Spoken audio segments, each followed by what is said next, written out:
भोजपुर की बात विकल्प नए संकल्प के इस कॉन्क्लेव में इस वक्त हमारे बीच उपस्थित हैं जनसुराज पार्टी से विनय कृष्ण मिश्रा IITN, जो कि एक युवा है और शाहपुर विधानसभा में बहुत ज़्यादा सक्रिय है।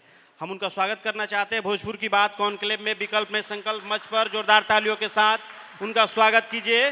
वो हम सबके बीच उपस्थित हैं और मंच पर उनसे कई सारे सवालों का जवाब हम लेना चाहेंगे कि आज की तारीख में, आज के दौर में, क्योंकि जनसुराज पार्टी बिहार में तीसरे विकल्प की तरफ बढ़ रहा है, इस पर बात करेंगे, बहुत सारे मुद्दों पे बात करेंगे। बहुत बहुत धन्यवाद कि इतने व्यस्ततम समय में आपने समय निकाला और कुछ देर पहले आकर आप सुन भी रहे थे इस कॉन्क्लेव को शांतिपूर्वक और शालीनता और सरलता सहजता के साथ में, तो उसके लिए बहुत बहुत धन्यवाद आपको समय निकालने के लिए। थैंक यू वाल्मीकि जी, और भोजपुर न्यूज़ के सारे दर्शकों को मेरा प्रणाम। और यहाँ पे उपस्थित सारे हमारे आदरणीय जो श्रोतागण हैं, इनको भी मैं अभिनंदन करता हूँ। और चलिए, अच्छा है क्वेश्चन। तो सर, सबसे पहले ये जानना चाहते हैं कैसे हैं आप?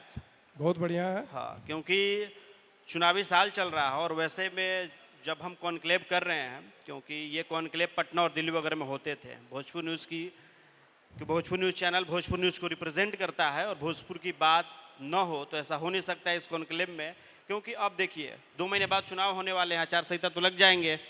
क्या लगता है कि शाहपुर में जो परिस्थिति है, क्योंकि कई सारे मुद्दे तो हैं, लेकिन शुरुआत हम इससे करना चाहते हैं कि शाहपुर विधानसभा का वो गांव कभी किसी नेता को विधानसभा में बैठाने का काम करता था, तो किसी को सदन में भेजने का काम करता था, किसी को मंत्री भी बनाया वो गांव, और आज वो गांव के लोग बांध पर अपना बसेरा डाले हुए हैं। इसका जिम्मेवार आप किसको मानते हैं? तो उसका जिम्मेदार हम सब लोग हैं, मतलब शाहपुर के विधानसभा के जो लोग हैं वो तो हैं ही, और पूरे बिहार के भी लोग हैं उसके लिए जिम्मेदार हैं। क्योंकि देखिए, मैं जवैनिया गांव में जब हम लोग वहाँ डोर टू डोर कैंपेन कर रहे थे और दामोदरपुर में भी किए उस एरिया में, तो स्थिति समझ में आई कि क्या है। एंड कटाव सालों से हो रहा है, ऐसा नहीं कि आज ही कटाव शुरू हुआ है, सालों से हो रहा है। तो मैं गया, पहले मिला अपना जो जल संसाधन मंत्रालय है, उनके प्रिंसिपल सेक्रेटरी से मिला। बातें क्या हुई? मुख्य सचिव से मिला। तो बातें क्या हुई वहाँ पे? क्योंकि जब हम सोशल मीडिया पे इस कॉन्क्लेव के पहले जब हमारी टीम आपके सोशल मीडिया पे वर्क कर रही थी, तो वो तस्वीरें तो दिखाई दी, लेकिन सबसे अहम मुद्दा है कि लोगों से मिलना और उनसे अपने विधानसभा के गाँव की समस्याओं को उठाना, ये सबसे बड़ी जिम्मेवारी है कि धरातल पर उन समस्याओं को उठाकर कैसे हम लाभ पहुंचा सके, ये सबसे बड़ी उपलब्धि होनी चाहिए। तो उनसे मिला मैं, तो मेरी मीटिंग 2 घंटे चली, और फॉर्चुनेटली मैं बाय एजुकेशन सिविल इंजीनियर भी हूँ, तो हमको इस प्रॉब्लम की समझ भी है कि इसका सोल्यूशन कैसे निकल सकता है।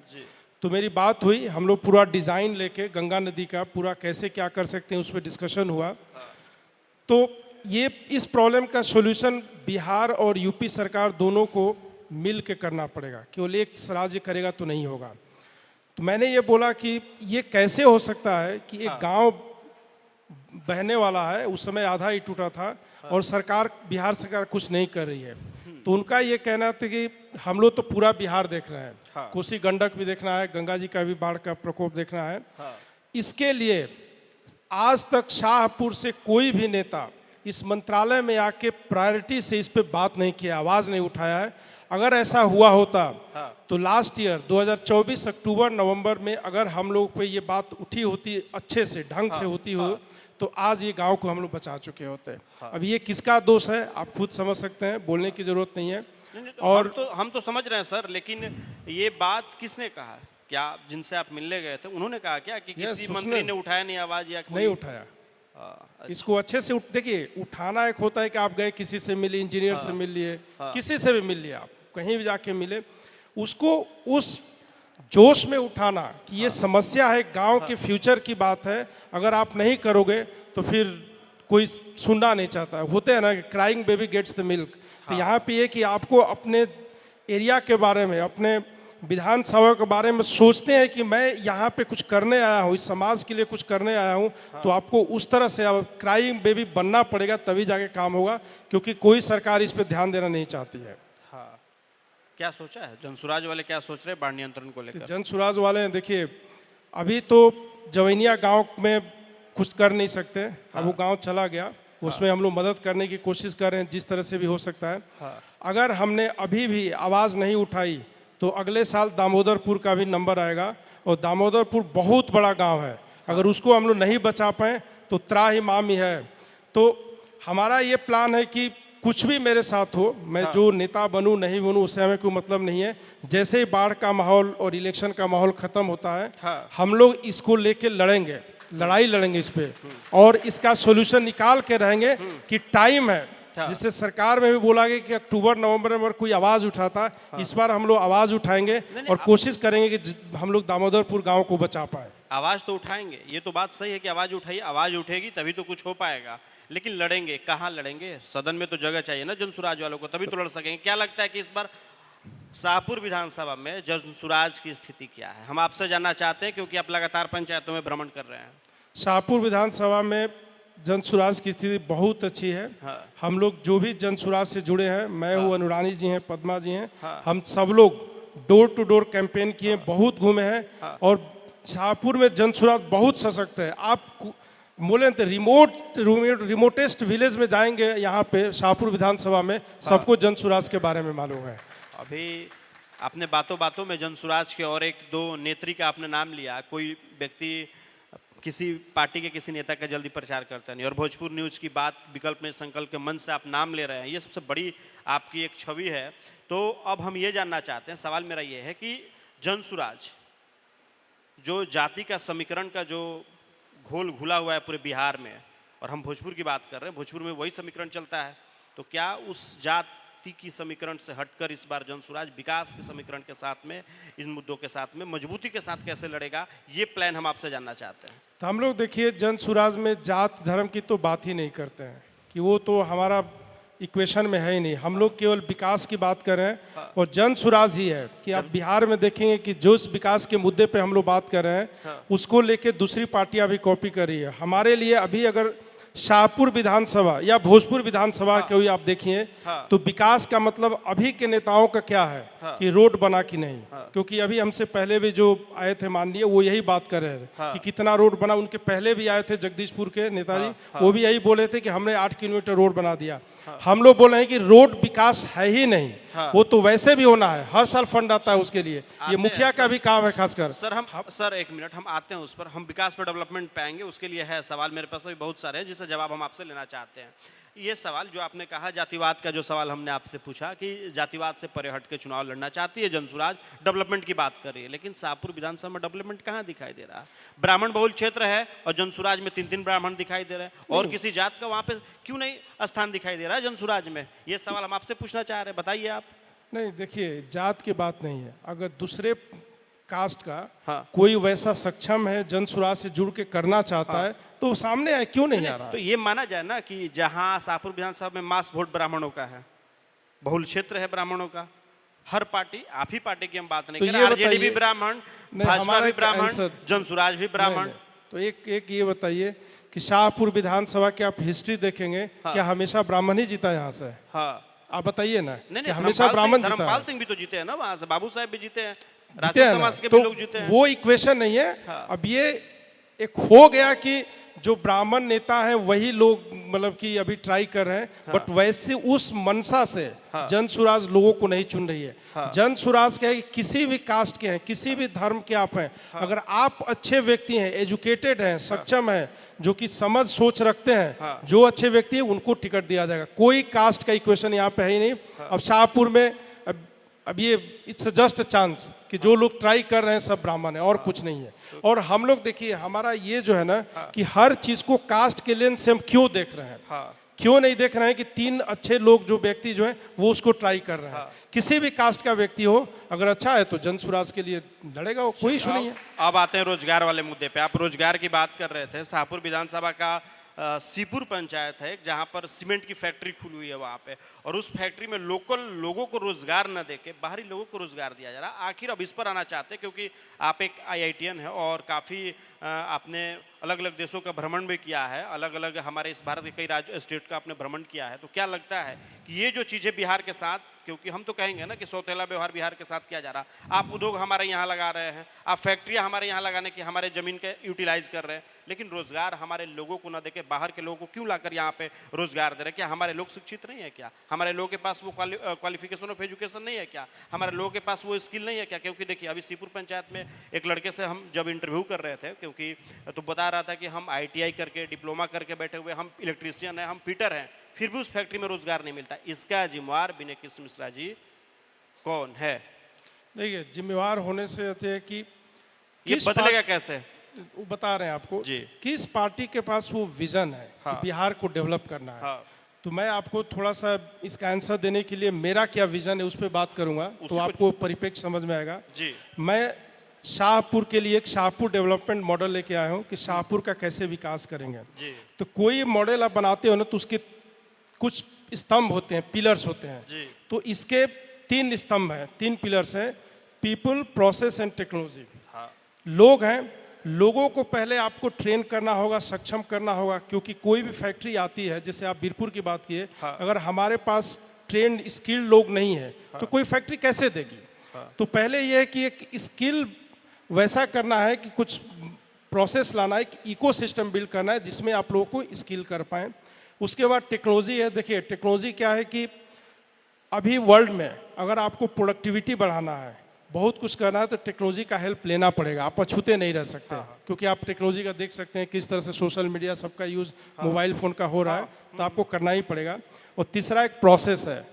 प्रोसेस नहीं रहेगा तो कोई भी काम को आप लॉन्ग टर्म सस्टेन नहीं कर सकते हैं। मान लीजिए कि शाहपुर जो डेवलपमेंट मॉडल है, इसको विनय कृष्ण मिश्रा बना देते हैं, शुरू कर देते हैं। अगर प्रोसेस सही नहीं है तो विनय कृष्ण मिश्रा अगर हट गए यहाँ से तो चलेगा ही नहीं। तो इसको ऑटोमेटेड फेज ऐसा लाना है कि स्वतः वो चलता रहे।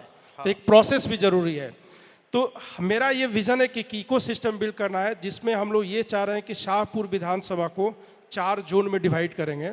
हर जोन में एक स्किल डेवलपमेंट सेंटर बिल्ड करेंगे। जहाँ पे हम स्किल इंडिया से भी उसको कनेक्ट कर सकते हैं, जैसे भी होगा। वहाँ पे लोगों को ट्रेनिंग दी जाएगी, बेसिक कंप्यूटर की ट्रेनिंग दी जाएगी, लोगों को इंग्लिश स्पीकिंग की भी दी जाएगी कि वो ज़रूरत है। क्योंकि मैं यहाँ पे देख रहा हूँ बच्चे बहुत स्मार्ट हैं, लेकिन इंग्लिश अच्छे से नहीं बोल पाते, समझ नहीं पाते, उसके लिए ट्रेनिंग दी जाएगी। हम लोग कैरियर काउंसलिंग करेंगे। बहुत बच्चों से मिलते हैं, वो क्या होता है उनको मालूम ही नहीं कि करें क्या जिससे कि उनको नौकरी मिल सकती है। तो इस पर भी हम लोग ध्यान देंगे। और ये जो मेरा स्किल डेवलपमेंट सेंटर्स होंगे, ये हमारे सेंटर्स होंगे, एक नोड होगा जिसके थ्रू बहुत सारे चीज़ों को हम लोग इम्प्लीमेंट कर सकते हैं। जैसे कि अभी आप देखोगे कि इंडिया इतना डेवलप कर रहा है, भारत के और जो दूसरे राज्य हैं, विकसित राज्य हैं, वो इतना डेवलप क्यों कर रहे हैं? कि अभी एक स्टार्टअप का बहुत कल्चर चल रहा है इंडिया में, कि इंडिया में फास्टेस्ट ग्रोइंग स्टार्टअप्स, चाइना के बाद सबसे ज़्यादा स्टार्टअप्स इंडिया में है। मतलब US और चाइना के आई थिंक उसके बराबर ही अभी हो गया होगा इंडिया में। लेकिन बिहार से कितने स्टार्टअप मिलते हैं? मैं बेंगलोर में रहा हूँ, बेंगलोर के एवरी नूक एंड कॉर्नर, मतलब हर जगह पे एक स्टार्टअप कंपनी होगी। और एक कंपनी अगर 5 लोगों को भी जॉब देती है तो आप समझ लें कि 1000 स्टार्टअप है तो 5000 को तो जॉब दे ही देगी ना। ये है, ये कल्चर हमारे यहाँ मिसिंग है। तो हमारा ये है कि लोगों को, जैसे पीपल में बोल रहा हूँ, तो उसमें लोगों को जागरूक भी करना है कि बड़ी सोच रखें। और जब आप एक सॉल्यूशन प्रोवाइडर माइंडसेट बिल्ड करना है लोगों में, ये सब करके हम लोग स्टार्टअप का कल्चर बिल्ड करेंगे कि लोग जब प्रॉब्लम देखते हैं तो उसके लिए सॉल्यूशन की बात करें, उस पर कंपनी कुछ स्टार्ट करें। क्या लगता है कि जो आप सोच रहे हैं उस पर जनसुराज खड़े उतरेगी? जिस पार्टी के साथ, आपके साथ तमाम पार्टियों का स्क्रीन था, सभी पार्टी थी आपके सामने, तो आपने जनसुराज का ही दामन क्यों थामा? क्योंकि देखिए, हमको ये नहीं कि हमको just for the sake of being a politician की नेता बनना है। मैं नेता अभी भी नहीं हूँ, मैं बोलता हूँ इस चीज़ को। लेकिन एक चीज़ की गारंटी है कि अगर मौका मिलता है तो मैं काम करके दिखा सकता हूँ। मेरे खुद की कैपेबिलिटी है। अभी कुछ देर पहले RJD के एक युवा नेता थे, तो बताए कि हमने पूछा प्रशांत किशोर कैसे हैं, तो बिजनेसमैन। तो क्या लगता है कि आप अभी बोल रहे हैं कि हम नेता नहीं बनना चाहते हैं, तो क्या एक बिजनेसमैन? नेता, देखिए हम वही चीज़ बोल रहे हैं कि नेता अभी नहीं है, बट हम लोग ऐसी नेतागिरी करते हैं कि जो अभी आज के जो परिप्रेक्ष्य में नेता का डेफिनेशन है, उसको हम लोग उसकी परिभाषा बदलने के लिए आए हुए हैं कि नेता वैसा होना चाहिए। ऐसा नहीं कि नेता आज नेता आप किसी को बोलेंगे तो जैसे बिहारी गाली है ना, नेता भी बिहार में गाली है। नेता बोलेंगे तो अगला आदमी क्या बोलेगा कि कोई चोर उचक्का है उसको आप नेता बोल रहे हैं, यही बोलेगा ना। हमको भी शुरू में लोग नेताजी बोलते हैं, नेताजी मत बोलो, क्योंकि लगता है कि नेताजी मतलब कि गाली है, ठीक है। तो उसी परिभाषा को बदलेंगे, वो बदलेगा कैसे? जब आप काम करके दिखाएंगे तभी तो जनता के बीच में तो नेता बनने के लिए ही जा रहे हैं ना। तो आखिर जनता वोट देगी तो क्या नेता ही बनिएगा ना। नेता बनेंगे। नेता का परिभाषा क्या होता है अगर हम आपसे जानना चाहें तो? नेता का परिभाषा ये होता है कि लोग देखिए, जब उसके तरफ देखें तो गर्व से देखें कि मेरा एक नेता है जो समाज के लिए काम करता है। ये न देखें कि देखो एक और नेता चोर आ गया है। ऐसा नहीं होना चाहिए। आज के परिप्रेक्ष्य में अभी देखिए जवैनिया में बाढ़ हुआ है, सब लोग बात करते हैं कि 9 करोड़ 13 करोड़ रुपया कहाँ गया। तो नेता ऐसा हो कि उसका हिसाब हो कि 9 करोड़ कहाँ गया। चलिए, तो नेता की कैटेगरी आपने बता दी, चलिए हम उस पर बहस नहीं, क्योंकि आपके पास भी समय कम होगा और जानना ये चाहते हैं कि जो मेन पॉइंट ऑफ व्यू है आपके, क्योंकि शाहपुर विधानसभा जो इस वक्त जिस त्रासदी जिस दौर से गुजर रहा है, ये हम ही नहीं, पूरे बिहार ही नहीं, पूरे भारत के लोग जान रहे हैं कि शाहपुर विधानसभा किस तरीके से आज इस समस्या से जूझ रहा है। 1 महीना है, सरकार सारी योजनाएं दे रही है, उनके लिए खाने की व्यवस्थाएं हैं, लाइट्स की व्यवस्थाएं हैं, उनके रहने के लिए भी व्यवस्थाएं हैं। लेकिन 1 महीने बाद क्या? 1 महीने बाद तो सब चले जाएंगे ना, उसके बाद क्या होगा? उन लोगों का क्या होगा? कभी सोचा है आपने? आपके विधानसभा के लोग हैं ना सर, तो मैं इससे उनके पहले लिए क्या सोच रहे हैं आप? इसके पहले भी मैं इस पर बात कर चुका हूँ कि हम लोगों ने क्या किया है कि जो जवैनिया गांव में जिनका घर हुआ है, जो भी नुकसान हुआ है, सबसे हमने फॉर्म फिलअप करवाया है कि कितना नुकसान किसका हुआ है। उस फॉर्म को लेके हम लोग सरकार से बात करेंगे, जिलाधिकारी से भी बात करेंगे, देखें कि इनको मुआवजा मिलना चाहिए और इनको विस्थापित करना है। अगर सरकार नहीं, ये लड़ाई लड़ेंगे। देखिए, ये सब काम सरकार को ही करना चाहिए। अगर सरकार नहीं करती है तो हमने ये बोला था 1 महीना पहले ही बोला था कि हम लोग फंड रेज करके, तो क्या क्राउड फंडिंग होगी? क्राउड फंडिंग करके, और हमारे इतने कनेक्ट्स हैं कि हम लोग बहुत अच्छा फंड बाहर से भी, जो बिहार के लोग बाहर रहते हैं उनसे भी फंड रेज करके इस गांव को विस्थापित करने के लिए हम लोग अच्छे से कोशिश करेंगे। क्योंकि देखिए, अभी सरकार लास्ट ईयर भी 64 लोगों का घर गंगा नदी में बह गया था। उस 64 में से बहुत सारी फैमिली जो है अभी भी बांध पे रह रही है, तो उनको ठीक से विस्थापित नहीं किया। कुछ लोगों को 1,20,000 रुपया दे दिया गया, और कुछ लोगों को क्या किया है कि देखिए, एक गांव में हमारा क्या होता है कि कम्युनिटी की फीलिंग है, कि समाज है, हमारे चाचा पड़ोसी सब लोग हम एक साथ हैं, सुख दुख में एक साथ रहें। अगर विस्थापित करने के नाम पे सबको उठा के एक एक फैमिली को अलग अलग गांव में आप डाल दो तो उनका वो बॉन्ड टूट जाएगा। वो फिर कभी सोच नहीं पाएंगे 2-3 जनरेशन बाद की जवैनिया भी कोई गाँव था, वो जो उनकी एक कनेक्ट है वो खत्म हो जाएगा। तो इनको विस्थापित ऐसे करना है कि एक जगह पे पूरी ये फैमिली एक साथ इस गांव के लोग रहें। तो हमने ये सोचा कि अगर नहीं करता तो हम लोग फंडिंग करके इनके लिए विस्थापित करने के लिए लैंड एक्वायर करेंगे, सब कुछ करेंगे। उस इंटरव्यू के बाद मैं देखा कि देखिए, हम लोग हमेशा बोलते हैं कि जो काम हम बोल रहे हैं होना चाहिए, अगर कोई दूसरा भी कर दे तो कोई गलत नहीं है। उसके बाद बहुत सारे लोग आके लैंड डोनेट करने लगे। तो ठीक है, मान लिए यहाँ पे आपके वहाँ के स्थानीय विधायक एक मुहिम चलाएं अभी कि हम 3 बीघा जमीन दान दे रहे हैं, और भी लोग आए दान करें साथ में। जिस क्राउड फंडिंग की बात आप कर रहे हैं, तो यहाँ पे भी आके लोग फंडिंग करके लोगों को बसा सकते हैं, क्योंकि जैसे आपको उम्मीद नहीं है सरकार पर, क्योंकि 2024 में भी यही समस्याएं थी, 2025 में भी यही समस्याएं आई। तो सरकार सोच क्या रही है ये समझ आ रहा है आपको? क्योंकि सरकार के लोगों से तो जाके आप मिले भी नहीं। अब सरकार क्या सोच रही है, सरकार के आपसे सवाल इसलिए हमने पूछा ये कि आप मिले ना जाके, प्रधान सचिव से आप मिले जाके वहाँ पे। तो सरकार का देखिए यही है कि एक तो होता है कि जो रिवर बेल्ट होता है, बांध और नदी, गंगा नदी के बीच में जो एरिया है वो हमेशा रिस्की एरिया होता है। तो सरकार का ये कि वहाँ पे किसी को रहना नहीं चाहिए। तो गलती हमारे साइड से भी लोगों की है कि लोग छोड़ना नहीं चाहते हैं, बट ये कोई बहुत इमोशनल चीज़ है। कोई अपना घर सालों के परिश्रम से बनाया है, उसको कैसे छोड़ के वहाँ से हट सकता है? तो अभी की जो सरकार है उनका यही कि हम तो पहले ही बोल चुके हैं कि यहाँ पे आपको नहीं रहना चाहिए, लेकिन बोलने में और करने में ये कि उनको ठीक से विस्थापित भी नहीं किया गया। तो आपको पता चला क्या कि जब बांध बंद रहा था उस समय लोगों को पर्चा दिया गया था, पर्चा दिया गया, आप प्लान किए। जिस चौरास्ता पे बिहिया चौरास्ता जो तेघरा जो जगह है वहाँ पे बाढ़ नियंत्रण के अधिकारी रहा करते थे, वहाँ पे बैडमिंटन कोर्ट हुआ करता था, वहाँ पे लोगों का जो अधिकारी थे उनके परिवार रहते थे, बाल बच्चे अगल बगल स्कूलिंग करने भी जाते थे। लेकिन आज वो बिल्डिंग ध्वस्त है और लोग उसके ईंट पत्थर जो ठेकेदार हैं तोड़ के बेच रहे हैं, मतलब बेचा जा रहा है, ठेका हो गया उसका।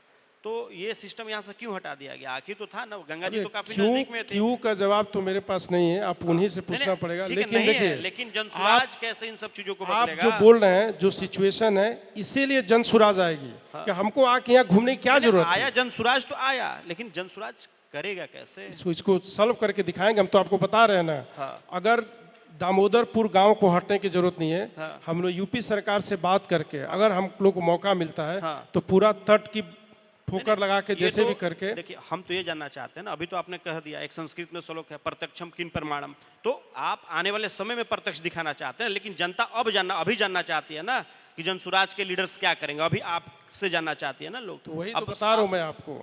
देखिए, अभी मैं कैसे कर सकता हूँ उसको, ये सरकार ही कर सकती है। ठीक है, अगर हम सरकार में नहीं है, चूंकि मेरा कोई हिस्ट्री नहीं है, पॉलिटिकल हिस्ट्री नहीं है, तो आप हमेशा हमको डाउट से ही देखोगे। ये है, ठीक है। बट यहाँ पे देखिए, आपके पास ऑप्शन क्या है? जिनको आप सालों साल से देख चुके हैं वो लायक कुछ नहीं कर पाए यहाँ पे, तो आपको नए चेहरे को ट्राई करना पड़ेगा। और नए चेहरे ऐसे, हम बोले ना कि हम लोग विकल्प नहीं है, एक संकल्प लेके आए हुए जनसुराज के लोग हैं। और हमारा पर्सनल हिस्ट्री आप देखेंगे, हम लोग हमेशा, मैं इसी करनामेपुर गांव से दियारा उच्च विद्यालय से पढ़ के निकला हूँ, IIT तक गया, IIM तक गया, विदेश तक गया। हमारे अंदर वो क्षमता है खुद ये काम करने की, वो कर्मठता है, ठीक है ना। तो वो एक आपको एक प्रूफ लग सकता है कि हम लोग काम करने के लिए आए हैं। अदरवाइज आप ऐसे कैसे, देखिए, एक लीप ऑफ फेथ होता है। पुराने, जैसे प्रशांत जी बोलते हैं, सारी पुरानी दवाओं को आप ट्राई कर चुके हैं, उनसे फायदा नहीं हो रहा है, आपको कोई बीमारी है तो नई दवा एक मार्केट में आई है, उसको ट्राई तो करना बनता है ना। सही है, सही है। तो आप करिए, वो फेथ आपको दिखाना पड़ेगा हमारे ऊपर। यही हम जानना चाहते थे ना आपसे, ये जनता भी जानना चाहती थी शाहपुर की। जो आपने कहा कि करनायपुर दियारा उच्च विद्यालय से पढ़कर एक बच्चा जब IITN बन सकता है, जो आपके लिए उदाहरण है, तो जैसे कि आप जनसुराज की बात कर रहे हैं, तो आने वाले समय में भी जनसुराज कुछ कर सकता है, तो वो चलिए चीज़ें सही है। लेकिन एक अंतिम सवाल हम आपसे लेना चाहते हैं कि जो करप्शन है, शाहपुर विधानसभा में 2 प्रखंड आते हैं, बिहिया और शाहपुर। बाढ़ के नाम पर भी करप्शन है, आप मोटेशन कराने जाइए उसके नाम पर भी करप्शन है, जमीन के रिलेटेड संबंधित किसी भी काम के लिए जाइए तो कहीं ना कहीं लोगों को 500, 1000 रुपया, 200 रुपया देना पड़ता है। मेरे ही साथ, मेरे ही रिपोर्टिंग के वीडियो में ये चीज़ें हैं। आपके शाहपुर के रानी सागर पंचायत में हम गए, फिर और भी कई सारे पंचायतों में गए, तो लोगों की ये इस पर कैसे काम कीजिएगा, ये इसका जवाब दे दीजिए आप। देखिए, अभी जो करेंट सिचुएशन है, इसमें अगर आप देखेंगे तो पूरा ब्यूरोक्रेट्स ही बिहार को चला रहे हैं। ठीक है। और जो हमारे लीडर्स हैं उनका कुछ वैल्यू नहीं है। मैं आपको एक एग्जांपल देके बताता हूँ कि जो जनप्रतिनिधि होता है उसका पावर हमेशा एक सरकारी ऑफिसर से ज़्यादा होता है। ठीक है। जैसे आप मुखिया और ब्लॉक का देख लीजिए, जो एक हमारा वीडियो है उससे मुखिया ज़्यादा पावरफुल है। लेकिन अभी आप देखेंगे कि अगर कोई वीडियो है वहाँ मुखिया जाते हैं तो वो उनको पैर छू के नमस्ते करें, उनका वैल्यू बढ़ा के रखे हुए हैं लोग। ठीक है, मैं किसी व्यक्ति विशेष को नहीं बोलता हूँ, ये परसेप्शन ऐसा है। तो जब तक जनप्रतिनिधि ऐसे नहीं होंगे जो डीएम के आंख में आंख डाल के बात कर सकते हैं, जो वीडियो के आंख में डाल के बात कर सकते हैं, तुम ये गलत कर रहे हो, प्रोसेस ऐसा होना चाहिए, ये लोग अपना काम करते रहेंगे, लूटते रहेंगे। आप बताइए, शाहपुर में कैसे कितने ऐसे नेता हैं जो जाके आज डीएम से बात कर सकते हैं कि आप जो कर रहे हो वो गलत कर रहे हो चाहे सही कर रहे हो? क्या उनको नॉलेज है? उसकी नहीं है। हमेशा देखिए, होता क्या है ना कि एक पढ़े लिखे, अच्छे पढ़े लिखे लोग जो खुद काम किया, देखिए लिटरेट नहीं, मैं ये नहीं बोल रहा हूँ कि एक लिटरेसी होती है कि आप BA MA सब पास कर गए, एक एजुकेशन होता है। एक लिटरेसी के साथ जब मोरल वैल्यूज आता है तब आदमी को एजुकेटेड बोला जाता है।